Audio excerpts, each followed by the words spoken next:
Hello, everyone. Welcome to this session of a panel discussion. I'm so great to have fantastic speakers with me. So we have Kelly, whom you saw just before the break with her presentation. So I won't introduce her.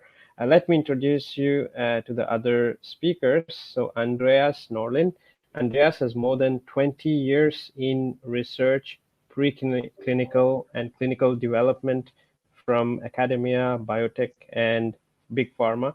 He has expertise in project management, people leadership, management, and external collaborations like academia in and out licensing activities within diabetes, inflammatory disease, and drug delivery technologies. And we have Martin Hruby. Martin is experienced project portfolio manager within Roche. So welcome, and welcome Kelly again. So we have a wonderful panel set up. So I will be asking the questions that we have already prepared. But more than that, I would really invite you to come up with your questions so that we can also add the audience questions to this panel. And with this, let me start with the questions.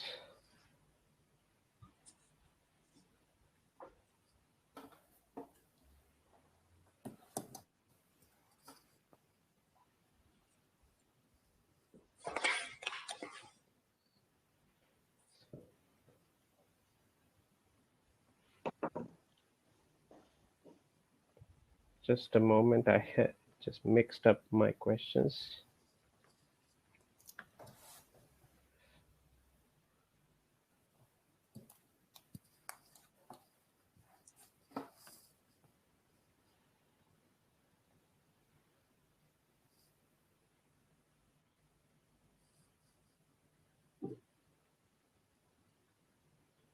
Okay, I will just start with the first question on the evolution of the employee. So the first one is with working with millennials in PPM, leading millennials. So what will happen when millennials will be in the lead? Kelly, if you want to start. I actually did a whole panel on this for ISPE with the young professionals, and it was really interesting because we had somebody on the panel from every generation. We had somebody in their 20s, their 30s, 40s, 50s, and even in their 60s. And you're saying when the millennials are actually going to be running? Is that what you're saying, when they run the world? Yeah, exactly. So this is something that I do a lot of mentoring for ISP as well. And one of the things that somebody once asked me is, why do you spend so much time with these people and you don't get anything in return? And what I tell them is that, you know, when I'm ready for retirement, I'm going to be coming to you for my next job. And so I think investing in these millennials now and trying to get their careers off to a good start is the way that our companies are best going to profit in the future, and our own selves, in terms of, I still remember when I was 19 and I had some mentors already in the world, and I'm still friends with them today, and now they're retired and enjoying life on a beach in Hawaii somewhere in the world. But the time you invest with these millennials early in their careers is going to be everlasting through their entire life. And I think it's really important to be a part of helping them form their careers and giving them the skills that they need to succeed, and also too passing down the knowledge that we have in our experiences to people of the younger generations. They're going to be relying a lot more on computers rather than from personal experiences, and I think that sharing of personal experience is very important. Thank you, Kelly. Martin, would you like to add your ideas on that? Yeah, absolutely. Thank you, Mithun. And I will just build on what Kelly said, because I cannot agree more that, yeah, the world is changing, and the Generation Y or millennials, they are taking more leadership roles already. If you think about it, the definition says 25 to 40 years old these days. So I would also say, like, watch out, Gen Z is coming out from universities and colleges. So I would say the world is now changing rapidly, not only because of millennials, but it is expected that millennials will have to deal with these changes and lead the world in the future along with the other age groups. And you can see today that if millennials are in leadership roles, they usually are in the middle management, or they are working with people on the ground. So they have a huge impact on individuals in companies, because we can see that senior leaders from other generations, they will usually be at the board. They will be providing the overall vision, but then the day-to-day work, that's happening already with millennials in leadership roles. I can imagine that pharma industry is a bit more traditional, so maybe the percentage of millennials in leadership is not that high. But we can see that the number is growing, and already today, I have seen that it's the equal amount of the workforce on the market are actually millennials and the previous generation. So let's see. I think COVID speeds everything up, so we can expect also more changes there aligned with millennials' working style. Absolutely. And Andreas, you want to I add think your views on this? this is an extremely interesting question, and I've been trying to think about this and to come up with a smart answer. And I completely agree to what have been said by Kelly and Martin. But I also try to both look into my own experience of working with these people, the so-called millennials, and what is characterizing them. And one thing that is often mentioned is that they are maybe more value-driven. It's important for them to work in an organization that doing good things. And I think that is probably also, it has to be influencing the way they will lead in the future. So I'm actually very optimistic for that. We will have a more, in a good sense, a more idealistic way of driving things and leading both companies and other organizations in the future. Because for the millennials, it is important with the core values, maybe more so for older generations.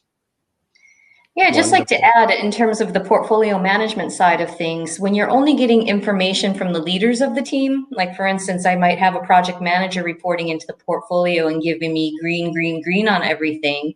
And in actuality, it might be a watermelon project, what we call, where it's green on the outside, but inside nothing's going right. And what I found is when I talk to the younger team members, they're a lot more candid and open, and they're willing to talk about the problems on the project, where a lot of the leaders are trying to hide it and they're trying to fix them before it actually comes up to leadership team level. And engaging them, I think sometimes they feel important that there's somebody high up in the hierarchy talking to them and care about what they think. At the same time, too, they're usually very honest with me and give me the actual going-ons of what's happening at team level. Yeah, absolutely. And I can add to it that actually with the newer generations, a lot of things are changing also, because maybe the way in which people look at work is changing. It's no longer the case that a person will stay for 20 or 30 years in a company, which used to be especially true for the baby boomer generation. Why? Because the company was taking care of them. So there was much more than just working. It was more family benefits, retirement benefits, a lot of things which the company would give, which is changing. And in the value chain, I think now the amount of commitment that the companies have towards the commitment of the employees is also changing. So there's not so much of things received from the company. So the engagement to stay for such a long time is also changing. So people want to change companies, so you want to change jobs, and with that, I think it's also influencing the way people behave on a day-to-day basis, and their image and their credibility. So I think a lot of things are changing, and I mean, I would say yes, it's a part of the evolution, and I'm happy that things are moving ahead in a different way. And I absolutely agree, Kelly, about the watermelon indicators. And I was in a real dilemma once in a large organization that I cannot name. I was the portfolio manager, and I had more than 60 projects and to manage. And one of the sponsors asked me to change my indicators and put them in green, and just by pure pressure, without any actions, without anything. And it was very political, and that put me completely off balance, but just because a sponsor asked me to change it, because that's only for his image. What the status or the state of the portfolio was, or the project, was not really important for him. So I think ethical matters, and the way I think the vision of the world that each generation has is very different, and that very much influences the way people work. With this, we move to the next question. So what are the changes and how to deal with them? So working time, location, devices used, mindset, motivation, the scope of the work, leadership, technology, savvy, learning. So so everything that is changing within the employee workspaces. So what are the changes and how to deal with them? Kelly, you want to start? Well, the changes in the workplace, I think that I grew up in my career in California during the dot-com era. And a lot of these changes happened for us in the early 90s because we had an earthquake in 1989. We had horrendous traffic where it could take people 2 to 3 hours just to get from work. And so a lot of these technological changes of working from home and having remote conferences started happening for California a long time ago. And it was strange for me when I moved to Switzerland that working remotely really wasn't accepted, that if you're not sitting in your seat, you're not working anymore. And this is something that I think a lot of the millennials are having a hard time too with when they get out of school and go to someplace like a Roche or a Novartis. And if they're expected to sit in and put an 8-9 hour workday in, their lives are, a lot of these people are working all night and through school and sleeping during the day. And it's hard to change out of these habits. And it's not as if people didn't work that way back in the earlier times. It's just that it wasn't accepted. And now with COVID, we have that ability to work on our own time zones. And now that you're working on these international teams, I have to say, for years of working between Singapore, Europe, and the United States, there were really only 3 hours in a week where I could align with all those time zones. And I think for me, a lot of people looked at me as that I was, because I wasn't working 8 hours a day when I was in California or 8 hours a day when I was in Singapore. They didn't see that I was up at 4 o'clock in the morning on conference calls, coordinating with other sides of the world. And I think the millennials really understand that and prefer to work on their own constraints and want to have that autonomy. And I think that's something that the technology and the new acceptance in the workplace will be beneficial for them.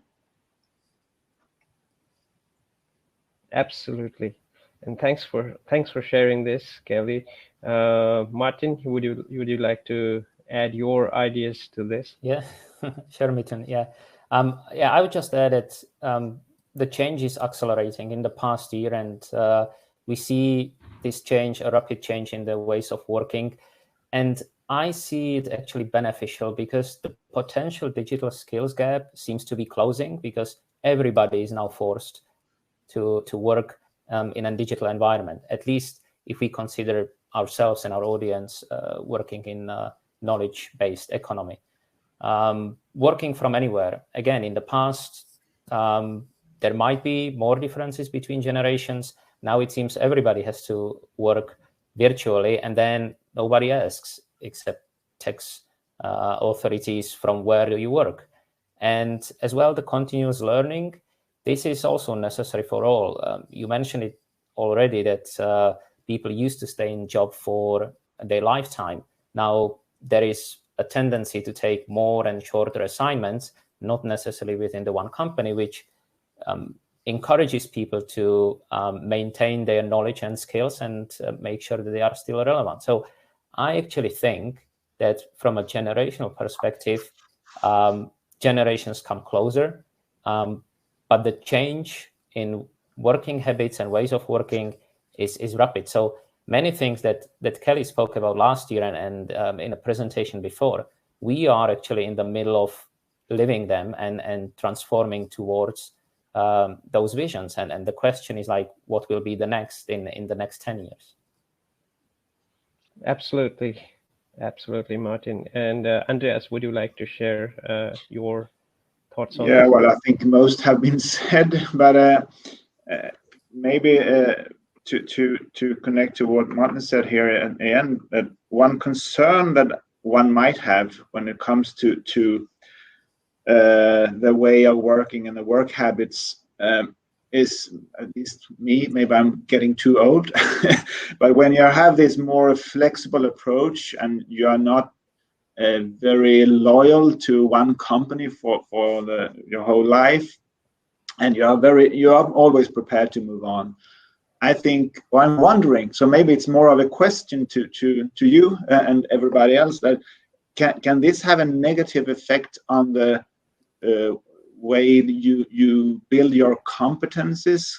Is there a risk for that you maintain very superficial in your knowledge, and you believe that you can always Google something, but that is not real knowledge, that is just information.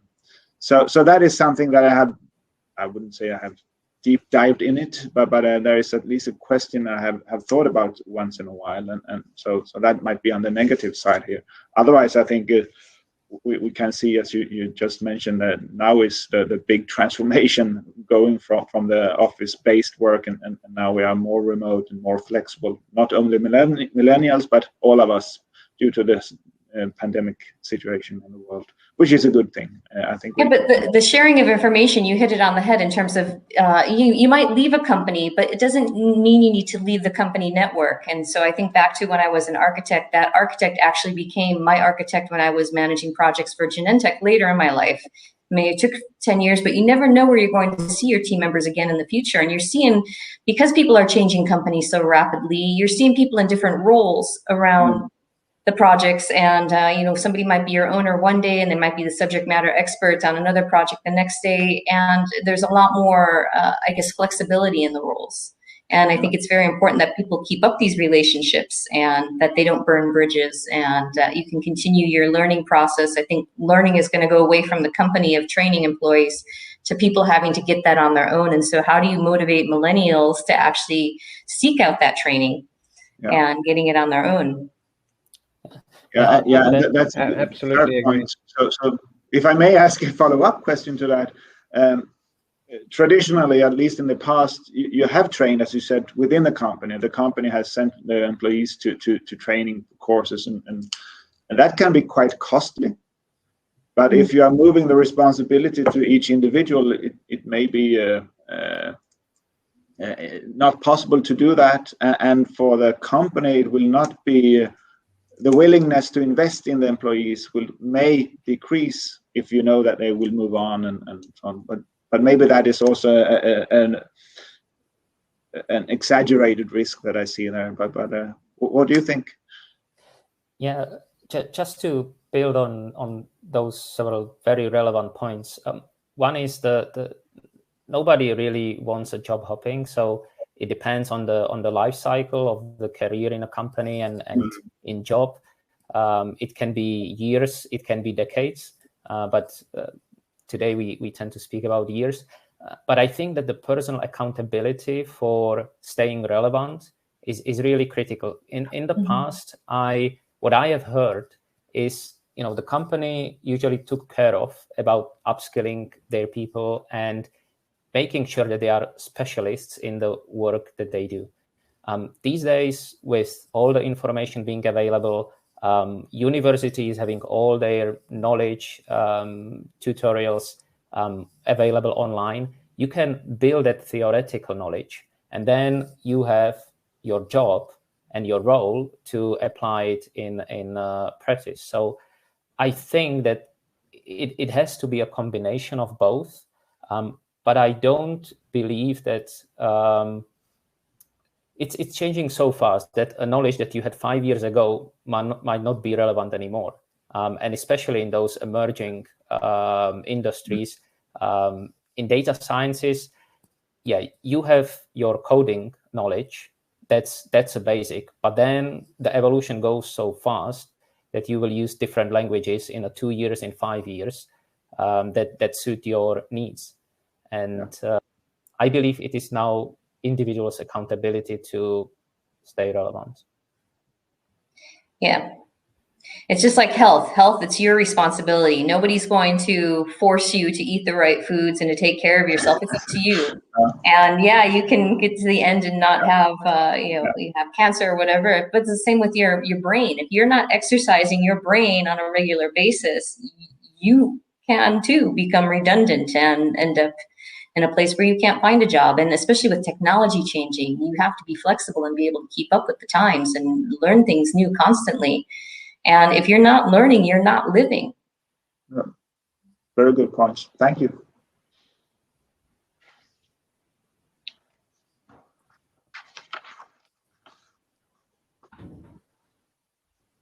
Yeah, while Mithon's looking for the next question, one of the things that's happening in the United States, because the education's gotten so expensive there, is a lot of the companies are hiring kids straight out of high school and teaching them skills.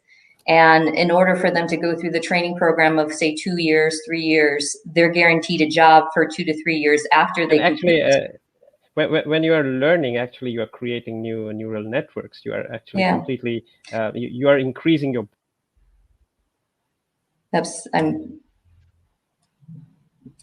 I'm not sure if anybody else is having. There seems to be some latency. Yeah, there's a problem with, I think, Mithon's microphone. But they're actually leaving it to the companies to train the kids that don't have the money to go to university. And then with that experience at a company like Google or Facebook or LinkedIn, they're able to go to any other company and basically get a job based off the experience from those large companies, rather than be in debt coming out of a university with, $400,000 of loans to pay off. I guess it's different in Germany, Martin. I don't know if you went to the German system where everything's free. I mean, that's a much nicer situation where everybody has the equal opportunity to an education.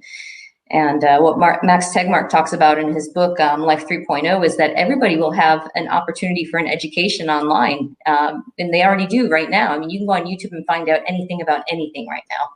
Yeah, absolutely. And I think the shift is there that in the past, companies looked for titles and degrees.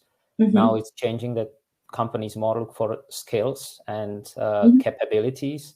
And yeah, I'm more familiar with the European schooling system, but I also am aware about how it works in the US. And it is important always to have a close collaboration between businesses and institutions that train people at all levels, ideally from a certain age, because you want to build skills that are relevant for you in the future, and people will be able to maintain the feeling and dignity of work, whatever they do. And a lot of it is about the relationships that you make while going to the university, while working in a company, while working or having these I guess virtual meetings. It's a lot less of the small talk in the background to really get to know your coworkers, but that's something that really develops during those years.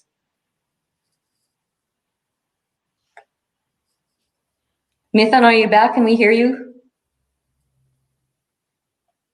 Yeah. Okay. Perfect. Sorry, I had a connection issue. Yeah, absolutely. And I mean, I would like to add one quote from train the employees, actually, so that they stay. That is the idea. And one more quote where CFO asks people and then they leave us, and the CEO replies, "What happens if we don't?" and they stay. And I think that's really the question. I think we can take a couple of audience questions. Mikhail has one question. It has been my experience that the Generation Z workforce is aspiring for some sort of belonging and wants to make a difference in the company, but at the same time is often unwilling or unable to accept that you must first take responsibility and need to accept that nothing is free. And if you would like to start.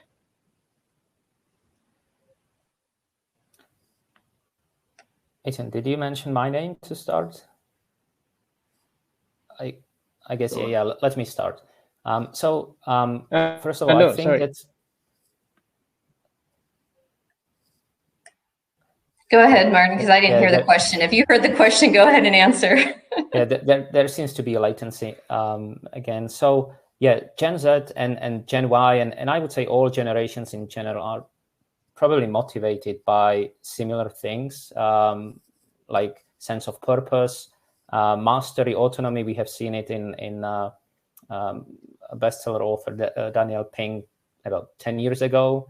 And I can confirm that in my social bubble, being millennial myself and working also with people from Generation Z, it is a lot about having an impact. It is a lot about values that Andreas mentioned.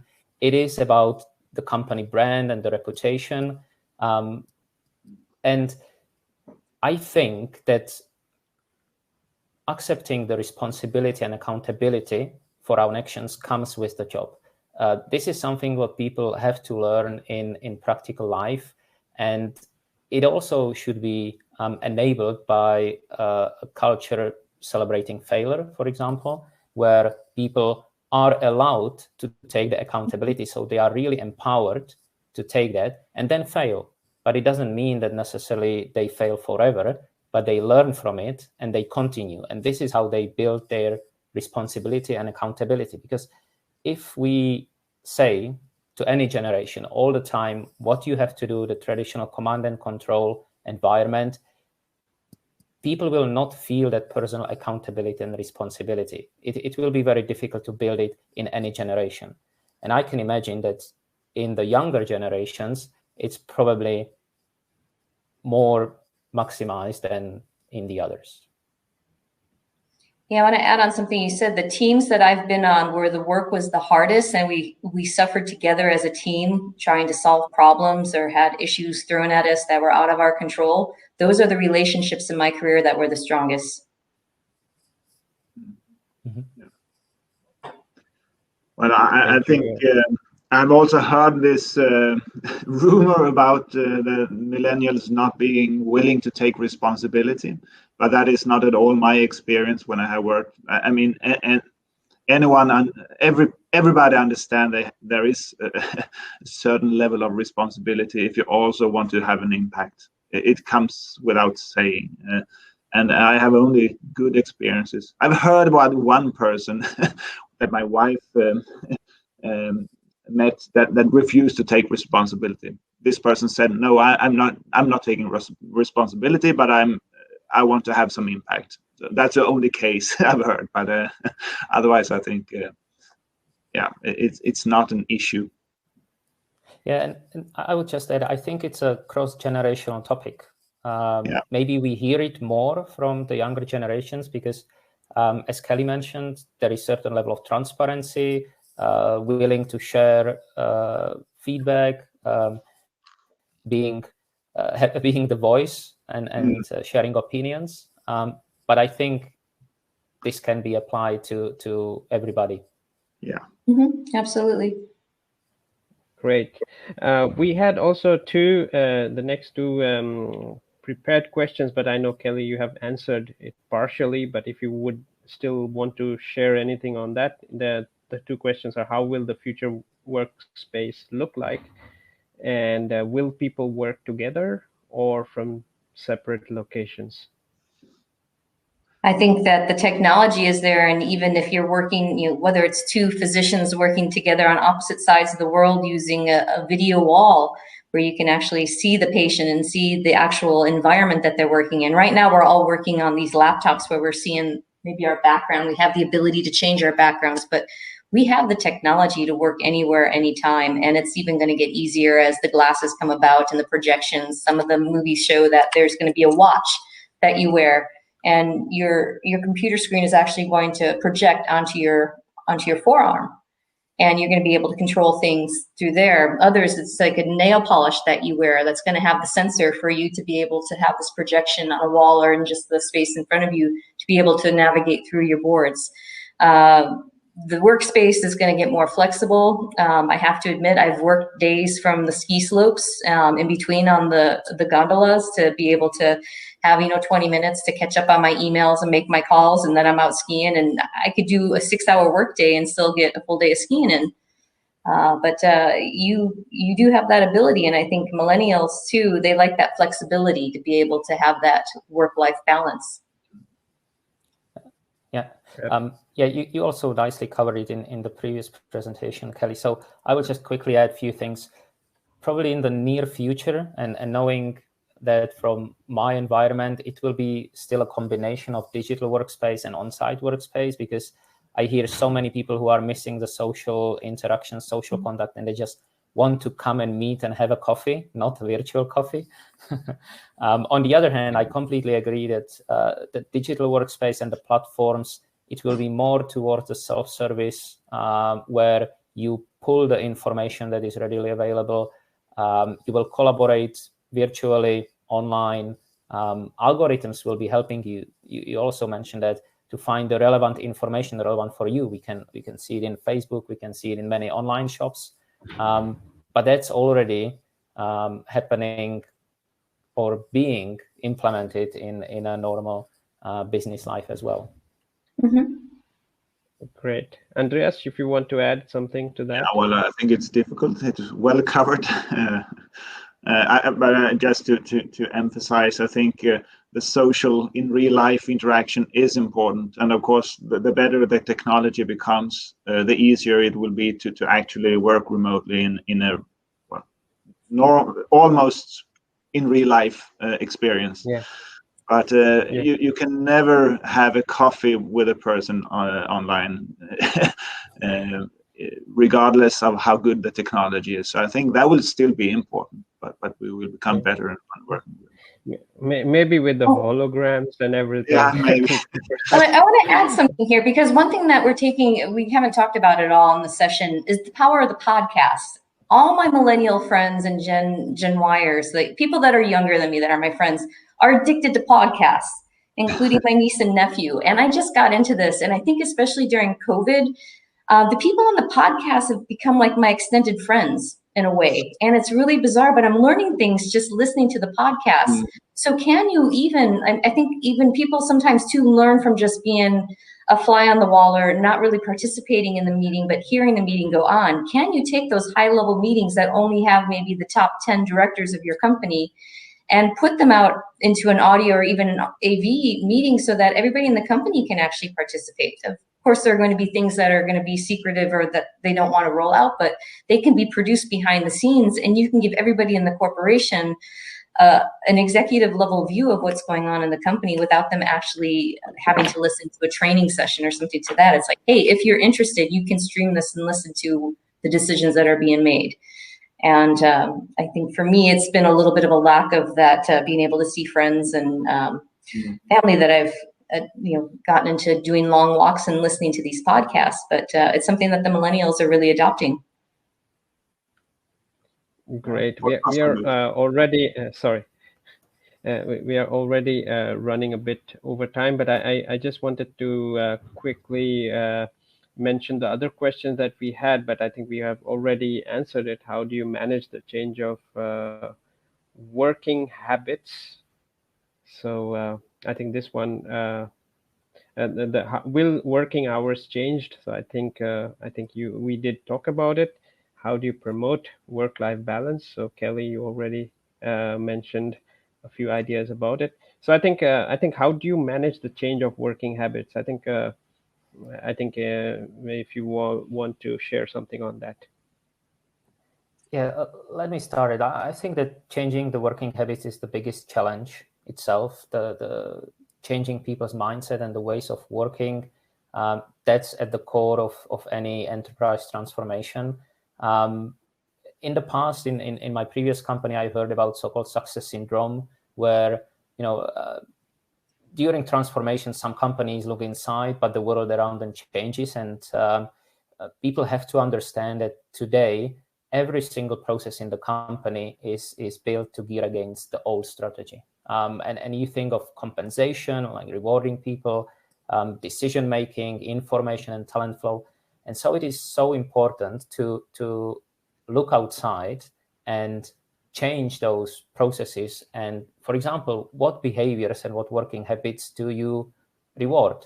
And only with change in the mindset and only with change in working habits, you will really get through a transformation, not only with the technology, not only with adopting the latest tools. I'll probably pause here. I know we are short of time, Yeah. so yes. So thank you so much. I know the discussion I think can go for hours. We have so much to say about this topic, but I really like the facts that you mentioned about value-driven work. I think we really care about it. The younger generations, they're more open to showing problems. I really like this fact, and I think that can change a lot in our portfolios. We have to also take up the idea of bringing in podcasts in large organization. I definitely will speak about that to my organizations. And with that, there are lots of other questions from the audience, and we have more questions. So I suggest that we continue that at the end of the Q&A session, where I invite you all to join me. And with this, we'll move to the next session. So I'll go quickly to the backstage, and I'll be back with the next speaker. So thank you, Martin, Kelly, and Andreas, and see you later. Thank you, everyone. Thank you. See you.